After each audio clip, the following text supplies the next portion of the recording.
First off, I would like to apologize for the lack of consistent upload schedule. However, it is beyond my control for the pure reason that there are people. Sorry, I thought I heard someone. There are people who are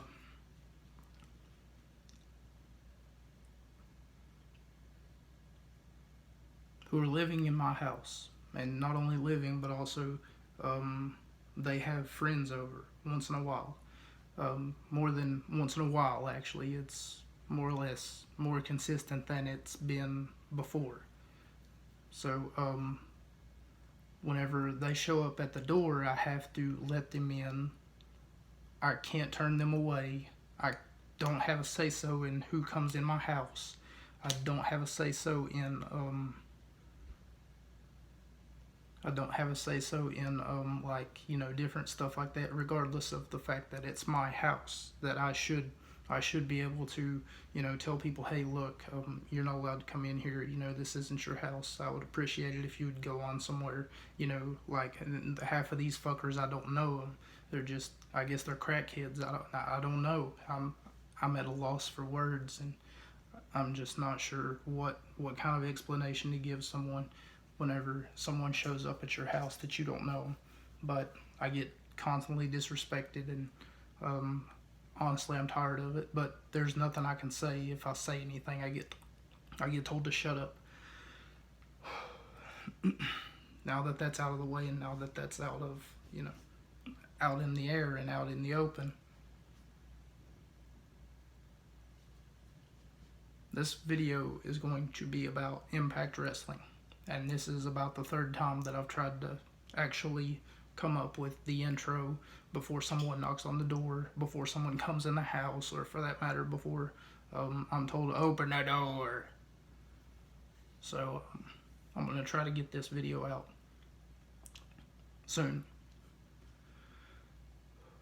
Okay, so Impact Wrestling has seen a resurgence in its tag team division, its singles competition, as well as a number of other things that we're going to talk about.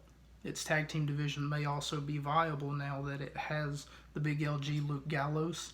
And for those of you who don't know who Luke Gallows was in Impact Wrestling, I want to say somewhere around 2006, 2007 timeline. Could be wrong. I could have my years confused. It could have been 2014. Could have been 2018. Don't know. But I do remember 2006, 2007 sort of being around the time because of my age group. So whenever it was around that time, he was in a big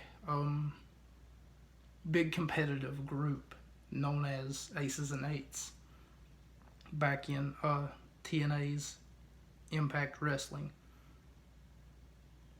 And back in these days, it was some of the best kept secret as far as professional wrestling goes that you'll ever see. And they were honestly almost this close to beating the WWE in the ratings, or at least I feel like that they were, because their stories, the way that they perceived their passions, their talent, everything almost came together all at once, and it made for a great wrestling show. Whenever you would watch it, you would realize that you were watching more than just a professional wrestling show, because they would focus more on the drama aspect of things rather than the professional wrestling itself. And they had great sponsors. TNA is brought to you by. They would always have like really good sponsorship, so it allowed them to make more money, and for that matter to almost like broadcast over the network a little bit better. They would have like better cameras, they would have like microphones all in the back area, so you would be able to pick up on conversations that maybe you weren't supposed to hear, or stuff of that nature. It really made it feel more real than it was just professional wrestling. It was more than just professional wrestling. It was something more. Or at least it felt that way. and you as a viewer got drawn into the action. Nonetheless, before he was Aces and Eights frontman Doc, Luke Gallows was treated in a way that wasn't fair. He was in a tag team that was known as Jesse and Festus. And Festus was this big 300 looking dude, 300 pounds looking, hardly had any hair. Today he's bald. It's really a good look for him, especially with the goatee. But he really almost had like spots of hair, and on top of that, he was bossed around by everybody around him. And he really didn't have a character. No one really, said, "Hey, Festus," because that was his name, Festus, Jesse and Festus. How about you, go and do da da da da da, whatever. Wrestlers typically have a character that they portray, but Festus really didn't have one. He just kind of like stood there a lot and waited for Jesse to tell him what to do. And Jesse was a really small guy compared to Festus. It would take three Jessies to make one Festus. Let's put it that way. Okay? But if that were the case, then he never really took off. Nobody ever. As a matter of fact, if you look up Jesse and Festus and you look up their theme song, it's horrendously horrible. The opening lyrics, I kid you not, to this theme song is "biscuits and gravy," like that, like sung in a country tune, "biscuits and gravy." Oh my God! Like they were the laughing stock of professional wrestling. So it's good to see that he went from that. And here in a minute, we'll talk about the other talents that TNA Impact recently picked up. But it's good to see that he went from that to something bigger, to practically joining a maniacal group that was almost like a biker gang of sorts. And for that matter, even though it wasn't like, biker gang, I mean, they would make people eat shit. Anything that if you crossed Aces and Eights, you would be put in your place. Let's put it that way. Because they took crap from nobody. From not a one person. And yeah, sure, they were cheaters. They used cheating tactics. And for that matter, they pretty much stomped out anyone who competed with them, except for one man. And the story ends with AJ Styles taking a world title from him. That's how I remember it ending. But aside from Aces and Eights, Doc Gallows, and I'm going to continue to call him that, not Luke Gallows, Doc Gallows, the big LG, Too Sweet Me, was somewhat of an entertaining character to see on Impact Wrestling. Because he was always like the muscle of the group. He was always like the bodyguard, the guy who, not like the movie that Whitney Houston played in. Well, you know what? I don't even know who played in it. I'm so sorry that I even said Whitney Houston. I bet it's Patrick Swayze. I'm an idiot. I shouldn't act like I know something that I don't. But nonetheless, they also picked up EC3 last week. For those of you who don't know EC3, Ethan Carter III, Mr. Trouble himself. And if you look up his theme song from TNA, not from WWE, if you look up his theme song from TNA, it make you smile. Quite a good accolade. The Ethan Carter III was. Nonetheless, they also picked up Kurt Hawkins, Heath Slater. Kurt Hawkins and Heath Slater were in the WWE before, and I don't think that they've ever been in TNA, but I could be wrong. But Kurt Hawking and Heath Slater. Kurt Hawking and Heath Slater, though, are two of the WWE's most talented superstars, and they have been for a very long time. But they've been held back by the WWE, who doesn't see them as much of anything. But Hawking, of course, started off as one of the two edgeheads.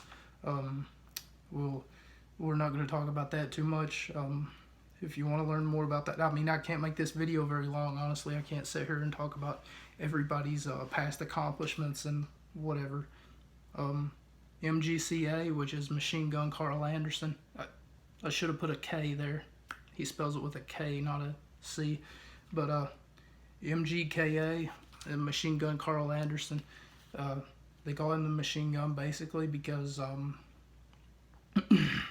he just comes out rapid fire shots, just bop, bop, bop, bop, bop, bop. You just like unloading a round and then just putting it back in and then just. I mean, I don't know if you've ever heard of Gatling gun, but now you have. I'm an idiot. Alright, Eric Young, EY. Oh my god, this is a huge pickup for Impact Wrestling, and let me tell you why. Because he used to be, that is one of the greatest underdog stories that you will ever hear in your entire life. And if you've ever watched Animal Planet, he had a TV show on Animal Planet for the longest time. Just a lot to talk about, so much to cover, you know. Whenever EY came back to Impact Wrestling, I mean, there was a smile on my face because this man deserves to be back home where he originally was. He was there whenever EC3 was there. Hell, he was there whenever the Doc Gallows was the muscle of Aces and Eights that we just got done talking about. And yes, there will be more meditation content as well. I'm trying to make this video very, very fast because I don't know when the next motherfucker is going to walk through my door.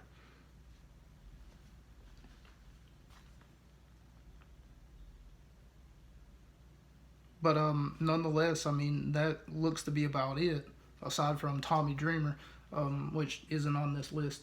I don't know if Tommy Dreamer was ever in TNA Impact Wrestling. I really didn't watch too much of it back then. All they're missing now is Samoa Joe and AJ Styles, Alex Shelley, and oh come on, swear to God, Motor City Machine Guns. What's a man's name?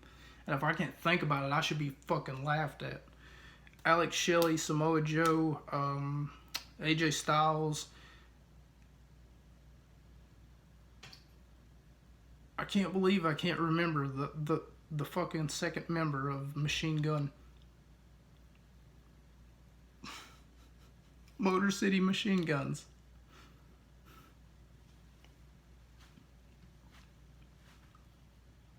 I'm so sorry that I try to provide to you wrestling content and I call myself a wrestling fan and I can only remember half of the names of the tag team that revolutionized.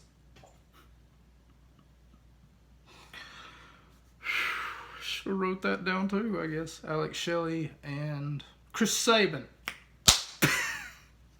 Chris Sabin. Holy shit.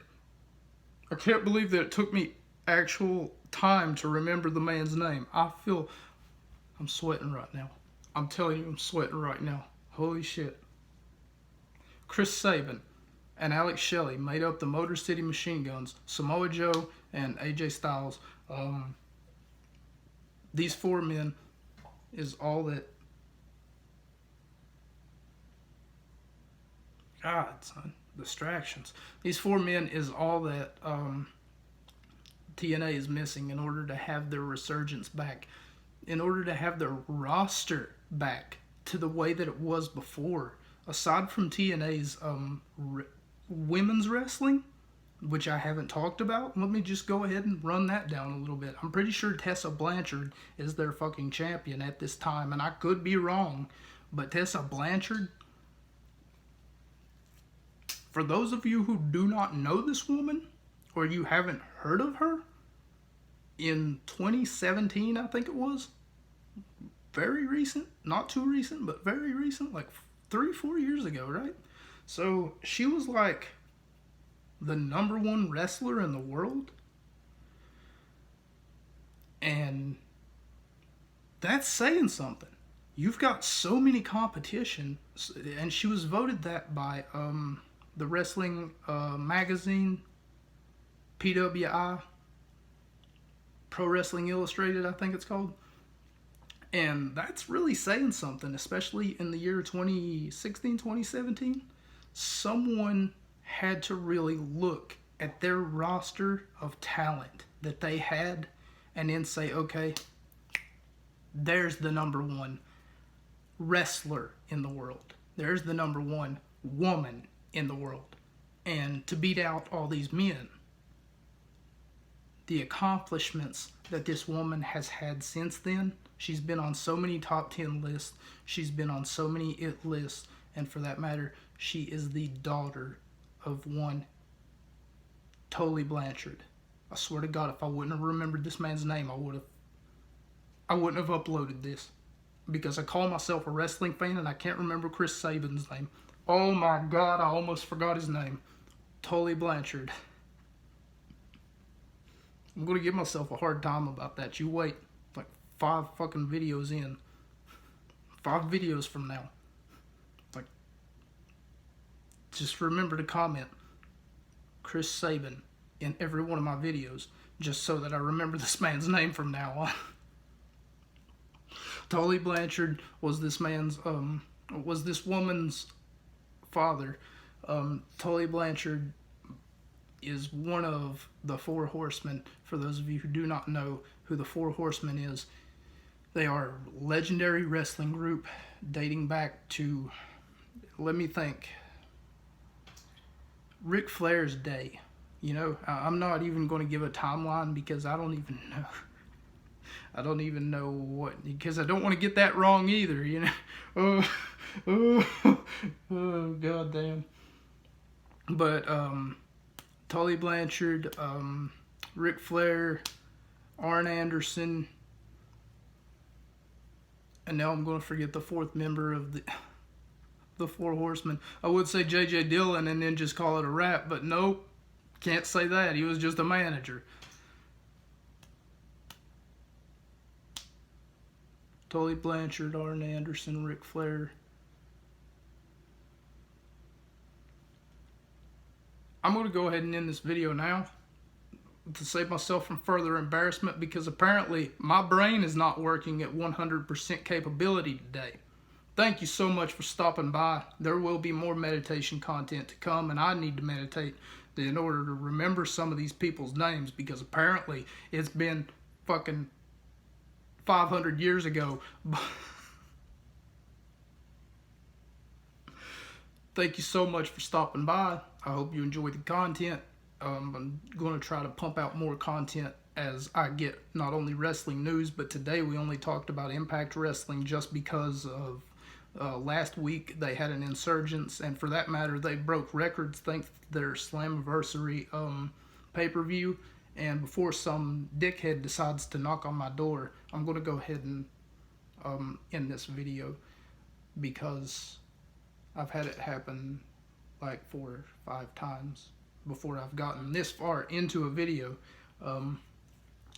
Greatly appreciate you stopping by, and I'm so sorry that I embarrassed myself and I call myself a wrestling fan, but I'm just going to shut up and press the red little dot that's right there. That ends these videos.